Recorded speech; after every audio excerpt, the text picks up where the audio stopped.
tal, amigos de 6 a 9? Buenos días, ¿cómo están? Esta mañana, para la entrevista política, hemos invitado a Marisa Glave. Ella es congresista de la bancada de Nuevo Perú. ¿Qué tal? ¿Cómo estás, Marisa? Buenos días, Mario. Gracias por la entrevista. Bien, vamos a empezar la entrevista hablando de asuntos no congresales, sino con lo que resulta más noticioso en este momento, que son las declaraciones de Jorge Barata, que han incluido, por supuesto, declaraciones acerca de Susana Villarán, de la campaña por el no, y en fin, una gestión a la que tú estuviste cerca hasta, digamos, toda la primera etapa de la gestión y en la campaña por el no, que ahora dice Barata y dijo Garreta en su momento también. Se sabe que recibió aportes de Odebrecht, es lo que dice Barata. Garreta dice de Odebrecht y de OAS. ¿Qué sabor te dejan estas declaraciones de Barata? ¿Le crees? Mira, Mario, la verdad es que, como lo dije desde la declaración de Garreta, y lo vuelvo a decir ahora, si para mí las declaraciones anteriores eran indicios suficientemente fuertes para creer que había responsabilidad dentro del señor Alan García y su gobierno, dentro del señor Toledo, dentro del señor Humala, no puedo decir algo diferente en el caso de la señora Villarán. ¿Quisieras? Sí, claro. O sea, sí quisiera. Me gustaría poder estar en la situación de decir que no. Y me gustaría poder decir que se hizo de manera diferente, y me gustaría creer que lo que creí en su momento era algo que tenía correlación con cómo se estaba actuando. Pero no puedo, y esa es la realidad. Porque en este momento lo que estamos viendo, y la rabia que sí siento, y que sé que mucha gente siente, tiene que ver con esta sensación de que en realidad no cambió nada después de la transición. Cambiaron modales democráticos, sí, cambiaron elementos vinculados a violaciones de derechos humanos, sí, pero la estructura... Me refiero al 2000-2001, al momento en el que termina Fujimori, en el que gente como yo inició su vida en el espacio público, en el que sentimos que en ese momento íbamos a recuperar la democracia y que eso suponía un cambio trascendental en varias cosas, y que mantuvo una estructura corrupta, y que tenemos un sistema corrupto cínico, donde incluso gente que quiere hacer la política de manera diferente termina cayendo en algo así, ¿no? Entonces, sí, pues es algo que sé que genera rabia, indignación, la comparto. Y ahora, básicamente, esperar a que la justicia termine de avanzar. Me da la impresión que con las declaraciones que tiene el señor Barata y el equipo especial, la mayoría de casos están terminando de cerrarse, digamos, ¿no? Están otorgando un conjunto de elementos no solo de declaración, sino también elementos probatorios, ¿no? Ahora, a propósito de esto de Susana Villarán, están los 3 millones alegados, digamos, de parte de Odebrecht, y OAS está empezando a declarar. Aparecerá eventualmente el otro. Decías, mucha gente, sabes tú, que siente rabia, y cada uno responderá por la rabia que siente y lo comunicativo o no comunicativo que es al respecto. Porque uno tendría que demandarle a la gente que le endosó confianza a Susana Villarán. Dice, si tú confías en mí, entonces yo te pido que confíes en Susana Villarán. Cada uno responderá por eso. No hay mucha gente de aquella que pidió trasladarle la confianza a Susana Villarán que en esta coyuntura, o en la que ha tenido lugar, digamos, durante el último año y pico desde que declaró Garreta, haya salido... Noviembre del año pasado. Sí, anteaño creo, ¿no? Del 2017, sí. Haya salido a decir, bueno, la verdad es que yo les pedí que confiaran y metí la pata, y en consecuencia algo tiene que ocurrir con esta confianza que les pedí. Tú sí has dicho que tienes que asumir responsabilidad política. ¿En qué consiste esa responsabilidad política? Bueno, lo primero en dar la cara, ¿no es cierto? Es decir, estar acá, no esconderme y decir simplemente, pues no sabía nada y punto, sino entender que esto tiene una carga bastante grande, que, digamos, no es posible que tú salgas a enfrentar una mafia y que el enfrentamiento de esa mafia suponga recibir dinero de otra mafia. Eso simplemente anula el elemento, o de la misma, sí, eventualmente. Elimina en parte la razón ética de la movilización. Supone también, como ya lo he venido haciendo, hablar con algunas de las personas a las que yo convoqué, Mario, porque en este momento... Para el trabajo mismo, dices. Sí, o sea, es decir, en este momento hay una agresión muy fuerte en redes sociales a, por ejemplo, Mónica Sánchez y otros artistas que, como ella, y ciudadanos, y intelectuales, y dirigentes barriales, que se pusieron la camiseta del no, porque los convocamos. Yo a Mónica la convoqué yo. Es decir, tú le dijiste, tú que confías en mí, confía en Susana Villarán. No es ella sola que dijo... No, ella también obviamente tenía una relación, pero sí fui parte de la gente que le pidió que se sume. Y sí creo que tenemos que asumir con ellos y con ellas... ese es un costo personal. Una responsabilidad, ¿no es cierto? A una persona amiga le dijiste, oye, ven y ayúdanos. Pero no es solamente un tema mía... una política, es decir, tú eres una persona que te presenta delante de la comunidad, de la polis, y les dice, tengo estos proyectos, denme su respaldo para sacarlos adelante. Exactamente. Y cuando eso... ve frustrado, se ve, no solamente frustrado, se ve, digamos, enfrentado a una situación tan, ¿cómo la definimos? Tan ingrata, en el sentido de que es poco agradecida. Sí, pero no solo es eso, sino que yo no puedo decir, por ejemplo, que Susana y quienes estuvieron en esa decisión cometieron un error. Es un delito. O sea, eso es lo que hay que asumir. Se cometieron delitos en ese proceso. Y frente a las personas a las que convoqué, no solamente por un tema de relación personal, sí hay que asumir una responsabilidad política, porque son personas a las que les pedí que se sumen desde sus características éticas y morales, es decir, desde su convicción de enfrentar, como enfrentaron en otros momentos, escenarios muy difíciles y decidieron salir a la calle y enfrentar a la mafia. Y confiando en esa misma vocación es que se les pidió, y yo fui una de las personas que se sumaran. Entonces, a ellos y a ellas yo les he ido pidiendo disculpas y les vuelvo a pedir disculpas ahora porque jamás imaginé que enfrentar a la mafia iba a suponer que alguien terminara cayendo de esa manera, ¿no? Que le acarraste al no les has dicho nada semejante. Sí, bueno, vamos, has Mario. Dicho que estás decepcionada, indignada. Pero no solamente eso, Mario. O sea, sí creo que es importante, mira, decirle a la gente que votó. En ese momento yo sigo creyendo que enfrentamos una mafia. Sí creo que en ese momento había gente que estaba en contra de la reforma del transporte, en contra de la reforma del mercado mayorista, en contra de lograr un ordenamiento mínimo en la ciudad, que era evidente que tenían una mano que no se quería ni siquiera mostrar hasta el final de ese proceso, y eso era una realidad y había que hacerle frente. Pero lo que sí me parece es que en este momento no podemos cerrar los ojos ante el hecho que quienes tomaban decisiones de fondo en la campaña del frente terminaron también acudiendo a una mafia para buscar financiación. La mafia calabresa contra la siciliana. ¿Cuál es para no mencionar a la napolitana, digo, pero a lo que quería llegar también es a este argumento que tú también has mencionado de que, pero Susana Villarán no creo que se haya llevado la plata en beneficio propio, sino ya no importa, distinguida la campaña. La verdad es que esa distinción... Sí, lo dije en el 2017, cuando recién... tomé conciencia de que sí, realmente, con las declaraciones del señor Garreta, para mí, la verdad, ya había una especie de confirmación. Ahora lo que hay con el señor Garreta es una confirmación adicional, si quieres, ¿no? Pero esas primeras declaraciones eran suficientemente fuertes. Más allá de si las usó para rédito personal o no, cumplía un rol en ese momento, y en ese momento recibir dinero de un concesionario es un delito. Entonces, finalmente, el fondo en este momento no importa. Y lo que importa, y creo que eso sí es lo que importa, es el camino hacia adelante, y esto va a seguir pasando si es que no cambiamos el cinismo de la política, Mario. Es decir, tú estás teniendo a la señora Lourdes Flores, a la señora Keiko Fujimori, al señor Alan García, al señor PPK, al señor Humala, al señor Toledo y a la señora Villarán, todos contestando igual. Porque finalmente, claro, pero todos están contestando exactamente igual en el sentido de negar el recibo y al mismo tiempo decir no era delito, ¿no es cierto? Esa es la mezcla, es decir, no lo recibí, pero si lo hubiera recibido no era delito. Y eso tiene que ver con ¿qué? Con transparentar un elemento absolutamente cínico de la política nacional, y es que con estas reglas de juego así funciona. Y está todo el mundo en manos de quien le puede dar un aporte adicional. Hoy no van a cambiar las cosas si es que no cambiamos esas reglas de juego de verdad. Si no, vamos a simplemente tener una campaña diferente y un maquillaje distinto. Es como si dijeran, yo no lo maté, pero si lo hubiesen matado lo hice en defensa propia. Claro. ¿No? Que es como una segunda línea de defensa una vez que caiga la primera. Pero ¿qué ocurrió? Es decir, en tu caso en particular, ¿no miraste, no te llamó la atención de dónde podría haber salido los fondos para todo el despliegue de campaña que hubo porque sencillamente confiabas? Mira, Mario, toda la primera etapa de la campaña fue absolutamente, cotidiana, ciudadana, con la gente en la calle. El despliegue del que además hablan y del que habla el mismo señor fue en la parte final de la campaña. Fueron, si quieres, el último mes o 25 días de la campaña, y en ese momento yo sinceramente sí quise creer que era verdad lo que me estaban diciendo. Eso es real.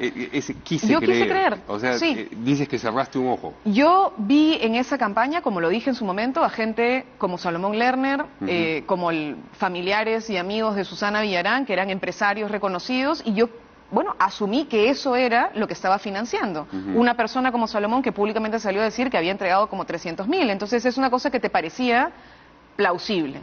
En ese momento, si tú me preguntas a mí, que me dijeran que el señor Fabre recibía 450.000, me parecía un horror de dinero, muchísimo más dinero del que jamás imaginé que se pagaba, pero en fin, entendí y dije, bueno, eso es posible. Hoy nos enteramos que son 2 millones, que es muchísimo más dinero que el que nos dijeron en su momento, pero en ese momento yo creí que quienes estaban enfrentando una mafia y estaban afirmándolo de esa manera, pues estarían diciendo la verdad. Por, digamos, una razón emotiva.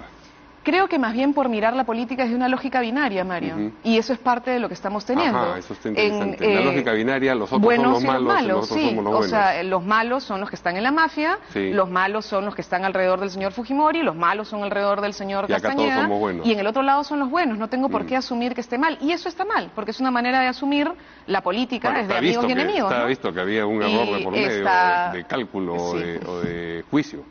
Sí. Y creo que eso es parte de las enseñanzas, y lo que sí me llevo para adelante es que, bueno, he aprendido un montón de cosas, de manera muy dura, pero las he aprendido, y creo que hay que mirar para adelante y buscar cambiar las cosas para que en el país esto no vuelva a ocurrir. La próxima vez que te animes a pedir el respaldo para alguien, digamos, mirarás las cuentas antes. Creo que no solamente miraré las cuentas, Mario, sino asumiré que en nuestro país y en el mundo la corrupción no es de derecha o de izquierda, sino que es institucional y está corroyendo en general. Y que lo que hay que hacer es estar atento de que le puede pasar en cualquier lado a cualquier persona. Y lo que hay que hacer es ver cómo controlarla. Y para eso hay un conjunto de elementos que tenemos que entrar al debate ahora, Mario. Esto quedaría en la anécdota si no entramos a discutir qué pasa con las benditas APPs. Yo, después de salir de la municipalidad y después de ver cómo estaba avanzando incluso este proceso en el país y de los escándalos que estaban saliendo, empecé a averiguar sobre cómo funcionan en otros países y cómo funciona acá.Nosotros tenemos de los mecanismos más laxos para la inversión privada y este tipo de contratos que funcionan así, amarrándose con 1 o 2 y al final terminan con 500 modificaciones que terminan alterando. Y tenemos un sistema político, cínico, basado en prebendas que no van a cambiar si no cambiamos las reglas de juego, ¿no?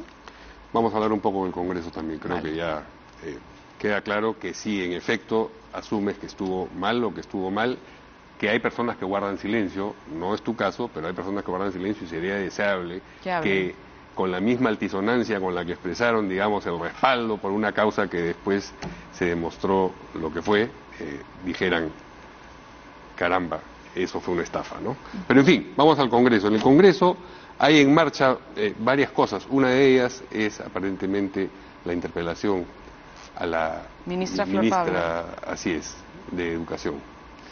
¿Cuál es la posición de ustedes al respecto y por qué? Bueno, no nos hemos reunido a hacer una toma de posición, pero como lo hemos dicho distintos miembros de mi bancada, lo ha dicho mi vocero y lo digo yo también, lo que está detrás de este pedido de interpelación a la ministra no tiene nada que ver con una preocupación real por la situación de los niños y las niñas en el país, sino que hay un objetivo político de una mirada conservadora y buscar un ataque particular a un enfoque de género que ya incluso logró que el Tribunal Supremo permitiera avanzar, ¿no? a la ministra en el camino, que hay un intento por removerla. Tienes que escuchar incluso las declaraciones de los promotores de esta vacancia y cómo leen tweets de la ministra. O sea, atrás, hágase usted este cargo de esto, y un tuit de la ministra diciendo quiero enfoque de género, más enfoque de género, más enfoque de género, cuando era una persona que no tenía el cargo que tenía dentro hoy del ministerio, ¿no? Entonces, en el fondo lo que hay es, creo yo, una obsesión por tratar de colocar miedo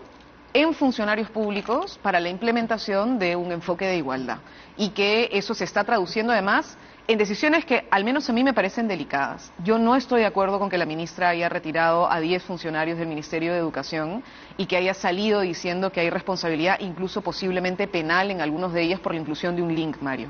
Porque estamos hablando de un link, no estamos hablando de un texto donde incluyen 500... No, estamos hablando de alguien que colocó una cita, que puede estar equivocada, que se puede corregir, que sí hay que incluso decir que se pide perdón, que se pida perdón, pero de ahí a saltar a decir que esto es una barbaridad y que está generando casi como una distorsión moral de los niños es algo que es absolutamente falso, ¿no? Y sin embargo el Ministerio y la ministra han incurrido, digamos, o han cedido a esa presión. Lo que pasa es que se cede, creo que por error, Mario, como han hecho otros, ceden por miedo, creyendo que con eso van a aplacar la especie de rabia que hay alrededor de este sector que está opuesto radicalmente a cualquier posibilidad de igualdad y que en el fondo está movilizado por una ideología machista y patriarcal en nuestro país.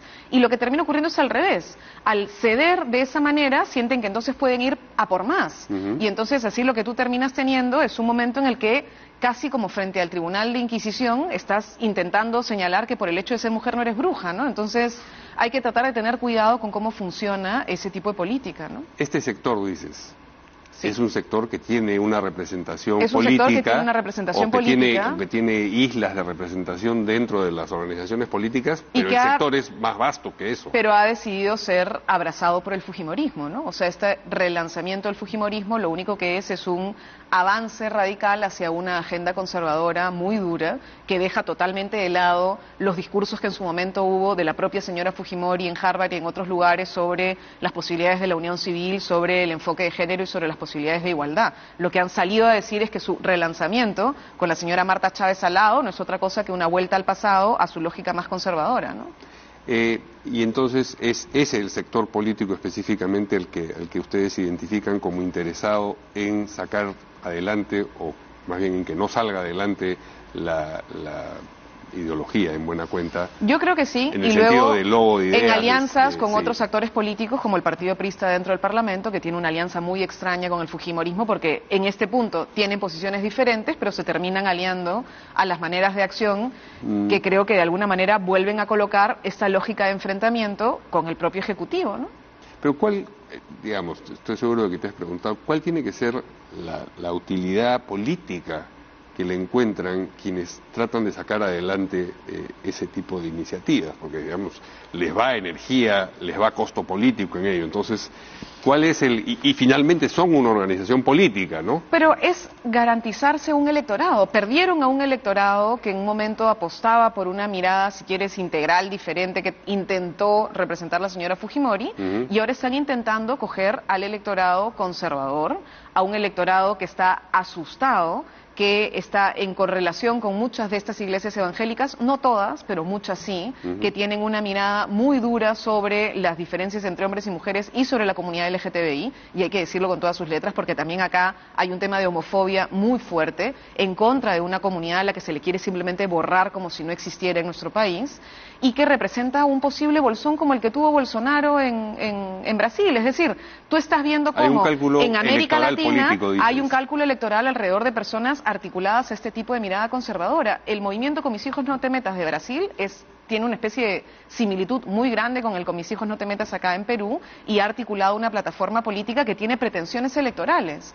Pretensiones electorales desde una concepción moral, que yo creo que en el fondo es una falsa moral, porque ya vimos atrás de eso, terminan existiendo violaciones a menores de edad, asesinatos a esposas, crímenes de odio, en fin, temas que no tienen nada que ver con defender la vida, sino que tienen que ver más bien con la hipocresía con la que se elimina la posibilidad de la vida, que tiene alternativas electorales en América Latina. Y esta batalla se va a librar a propósito de la interpelación de la ministra en el Congreso. Va a ser una de las, creo... Pues es la guerra, digamos, pero la batalla se va a librar... Está vinculada a un tema en particular que tiene que ver con el manejo del ministerio y la posibilidad de reparto de libros donde eventualmente hubo un link equivocado.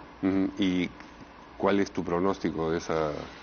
Mira, esto depende mucho incluso de la posición del propio presidente, ¿no? O sea, yo creo que el presidente ha equivocado al decir en el mensaje que dio, en lugar de defender el triunfo de su ministerio, pues su ministerio ha ganado un proceso judicial defendiendo la posibilidad del enfoque de género. Y sería bueno que recupere esa bandera del presidente y entienda que lo que está haciendo el Parlamento no es una fiscalización, porque si fuera real, explícame por qué una ministra con un mes tiene responsabilidad de libros que se repartieron hace 6 meses, Mario. Ninguna. ¿Por qué la señora que tiene un mes va a tener responsabilidad por lo que hizo el anterior ministro? Quienes la quieren llevar a la interpelación sostienen que ella ya estaba vinculada a la administración del sector de educación. Era parte de la dirección regional, ¿no? Si no me equivoco, que cualquier persona que mira un organigrama le queda clarísimo que si la señora está acá no tiene nada que ver con las decisiones que se toman acá. O sea, eso es claro para cualquiera que sabe un mínimo de gestión pública. Entonces, si lo saben, porque lo saben, Mario, esto es básicamente un teatro. Entonces lo que vamos a hacer es un teatro donde van a nuevamente saltar a decir que les interesan los niños, cuando en realidad lo que les interesa es intentar un electorado de miedo, ¿no? No podemos terminar la entrevista sin mencionar lo que arroja la encuesta de IEP muy preocupantemente, un 70% de peruanos a favor del cierre del Congreso. Entendible, cosa que ni siquiera está en la Constitución, porque digamos lo que puede ocurrir es que el presidente llame a nuevas elecciones y que siga funcionando además mientras tanto la comisión permanente. No es exactamente esa la figura, ¿no? Creo que es más una rabia, ¿no? O sea, digamos, no creo que parta de un análisis muy serio de qué cosa va a pasar, porque tú dices, cierran el Congreso y luego la semana siguiente de pronto ves una comisión permanente donde está Becerril, donde, o sea, nos ves a un fragmento de lo que finalmente está en el Parlamento, y eso va a seguir funcionando mientras venga el proceso electoral, en fin, que es más o menos lo que vas a tener. Pero se entiende, Mario. Es decir, acaba de existir un escándalo inmenso por el tema de los gastos de representación. Un escándalo que entiendo además es grave, porque la gente tiene toda la razón del mundo de decir, oye, ¿y cómo rinden cuentas o no rinden cuentas? Algunos congresistas, por ejemplo, hemos decidido que ya no vamos a recibir más ese pago mientras no se esclarezcan las cosas. Pero somos relativamente pocos los que hemos firmado una carta diciendo que no queremos hacerlo. ¿Pero qué ha ocurrido? Eso pasó piola, simplemente ya pasó de la agenda, no ha vuelto a exigirse que el Congreso rinda cuentas, y ahí pasó. Ahora tienes, el día de ayer, Cuarto Poder, si no me equivoco, la señora Anuska Buenaluque ha sacado un reportaje súper duro sobre el congresista Jorge Castro, diciendo que aparentemente estaría vinculado con una especie de cobro de diezmo a parte de sus trabajadores. Hace poco has tenido tú las noticias donde el señor Becerril por 15ª vez está siendo investigado por la Fiscalía vinculado a un caso de corrupción. Y luego vas al Congreso y ves que el señor Becerril habla sin ningún problema, no pasa nada, no le pasa nada en ética, no le pasa nada en ningún lugar. Entonces la gente dice, bueno, cierren el Congreso. Absolutamente entendible. Bueno, pero hay que hacer algo al respecto, porque el Congreso no se puede cerrar. El Poder Legislativo es uno de los tres poderes Lo que hay que hacer es canalizar esa rabia, Mario, hacia un tema de fondo. Y es que con estas reglas de juego, el próximo Congreso va a ser igual. Y lo que tenemos que hacer es cambiar las reglas de juego. Si seguimos con ese mismo tipo de política, lo que tengamos en el próximo será el equipo B de los mismos que tenemos hoy. Muy bien. Bueno, no muy bien, pero en fin, tenemos que terminar. Más bien no, hay que cambiar las reglas de juego, pues, Mario. Muchas gracias a la congresista Glave por esta conversación y nos vemos mañana aquí en De 6 a 9.